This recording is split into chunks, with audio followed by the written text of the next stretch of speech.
Bon matin, j'espère que vous avez bien dormi. Vous êtes sur la petite météo du Tao. Nous sommes le lundi 5 septembre, c'est un jour de nettoyage, donc c'est le deuxième jour d'un cycle de 12 jours. Placé sous l'influence de la transformation numéro 62, la prépondérance du petit, et nous travaillons collectivement sur la transformation numéro 57. Donc c'est le pénétrant, le doux, c'est cette action de répétition comme ça, de quelque chose qui nous pénètre, de notre manière aussi de pénétrer dans le monde et donc finalement de pourquoi on est là, qu'est-ce qu'on fait et quelle est cette activité quotidienne permanente. Pour les personnes qui ne connaissent pas le principe de cette météo, vous trouverez en barre d'infos une vidéo, la version courte ou la version longue, qui va vous expliquer comment ça marche et comment vous pouvez utiliser cette météo.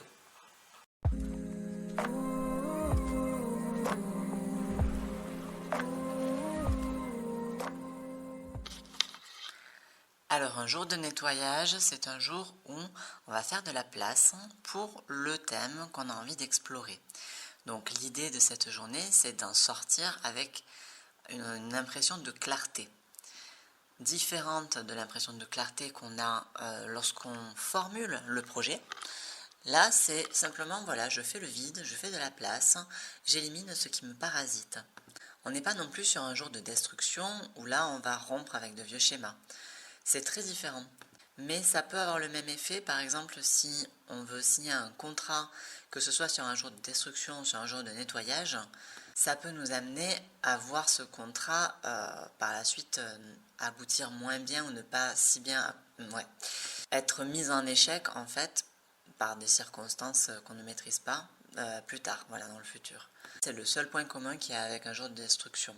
Sinon, un jour de nettoyage, on peut simplement faire de la place sans forcément qu'il y ait de rapport avec le projet. Alors ensuite, nous, là, on va être influencé par la transformation, donc 62, la prépondérance du petit. Et qu'est-ce qu'elle nous dit, cette transformation? C'est d'être précis, méticuleux, de faire moins de choses, mais de le faire mieux. Et en fait, ça, une attitude qui peut être vue par l'extérieur comme étant médiocre, parce qu'on se contente de faire juste ce qu'il faut. Donc, bon, en gros, on n'en fait pas des caisses.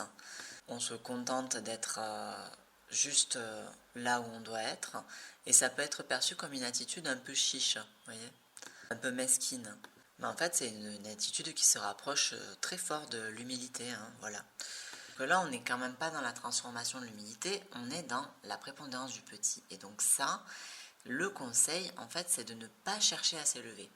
Voilà, il y a vraiment un mouvement comme ça sur cette journée où on va s'occuper de ce qui est plutôt plus bas que nous. Donc sur une journée de nettoyage, eh ben moi ça me fait penser à tout simplement faire le ménage ou s'occuper de tout ce qu'on a laissé, toutes ces petites activités, nos endroits de procrastination. Hop, sur cette journée, on va s'en occuper pour avoir l'esprit léger sur les autres journées qui viennent. Et avoir l'esprit léger, ça va être important justement pour se rapprocher de soi, pour essayer de mieux comprendre, mieux préciser encore quel est ce but avec lequel on est venu. Quel est notre pourquoi en fait. Mais avant d'aller chercher ce pourquoi vraiment en profondeur, eh bien, on passe par cette phase-là d'épuration. Et à mon avis, elle passe par la matière. C'est pour ça que je vous dis, faites le ménage, occupez-vous de toutes les petites affaires en cours qui traînent. Faites-le avec précision et méticulosité. C'est avec cet esprit de, ok, à chaque fois que je classe un dossier, en fait, je me rapproche de moi-même. En fait, j'élimine un parasitage. Je clarifie mon esprit et donc, j'élimine en fait ce qui n'est pas moi. Petit à petit, comme ça. Et en s'appliquant à faire ça, en conscience, en fait, je me rapproche de moi. Il y a une forme comme ça de simplification que certaines personnes tendent à obtenir à travers le minimalisme ou la méditation.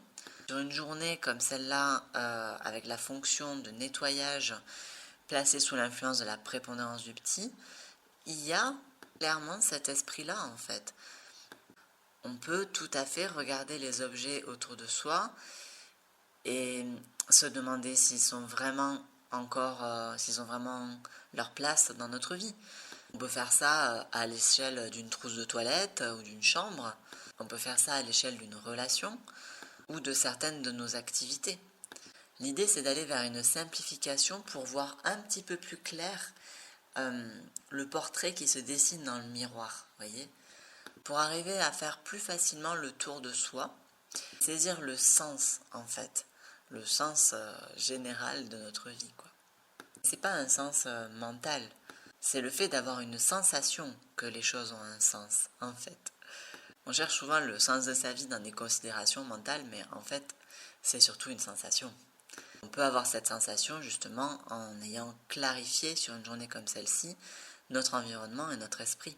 Et à partir du moment où on a la sensation, on peut la nommer, la dire, et donc se servir du mental pour partager notre vérité avec le reste du monde. C'est un processus inverse. Merci d'avoir regardé cette vidéo jusqu'au bout. Dites-moi dans les commentaires comment vous avez ressenti la journée de la veille et n'hésitez pas à me solliciter pour un tirage de Yi Jing ou pour un accompagnement personnalisé basé sur votre thème en astrologie chinoise. Et puis surtout, prenez le temps de sentir pleinement ce que cette journée vous propose d'unique.